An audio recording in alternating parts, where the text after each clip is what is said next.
Notre programme maintenant. Nous, on considère que face à ce grand problème, il faut des grandes mesures. On pense que c'est possible d'en finir avec le mal logement et le logement indigne, mais que ça, c'est un choix de société. Soit on est dans une société où les multimilliardaires, ils s'accaparent l'espace, ils spéculent sur notre droit au logement, ils s'accaparent les richesses, soit on veut vivre dans une société où l'ensemble de la population, elle peut vivre correctement et dignement. On a réfléchi à des mesures qui peuvent paraître radicales, mais qui pour nous paraissent absolument nécessaires pour répondre réellement aux problèmes du logement qui se posent. La première, c'est une mesure à prendre immédiatement, c'est celle du gel et du plafonnement des loyers, mais aussi des charges locatives, parce qu'en réalité, ça augmente fortement alors que les salaires n'augmentent pas, et donc c'est aussi ça qui précarise les locataires dans leur logement. Mais si on veut répondre jusqu'au bout à la problématique du logement dans un arrondissement où, y compris, il y a des personnes qui sont à la rue en situation de détresse, notamment les mineurs isolés, ou qui sont en situation de suroccupation dans des logements qui sont beaucoup trop petits, il faut prendre des mesures qui sont encore plus radicales. On revendique de ce point de vue-là la réquisition des logements vides et des bureaux vides, notamment ceux des sièges sociaux,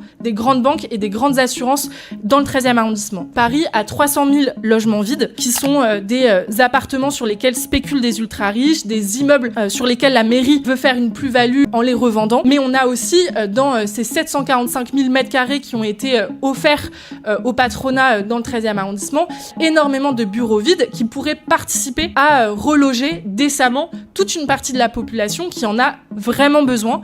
Et on pense qu'il n'y a pas de raccourci pour résoudre le mal logement et que ça doit passer par ce type de mesures. Mais au-delà du logement, nous, on veut récupérer Paris et Paris 13 aux riches et au patronat. Ça suppose aussi d'avoir envie que ceux qui décident, ceux qui font tourner la société. Et c'est pour ça que pour nous, ce qu'a fait Xavier Niel de la Halle Fraissinet, la station F, pour nous, c'est du vol en fait. C'est 34 000 m² d'espace public qui ont été confisqués par un multimilliardaire. On pense en réalité que ça devrait revenir à la population et que la population, démocratiquement, collectivement, elle devrait décider de comment est-ce qu'elle alloue cet espace.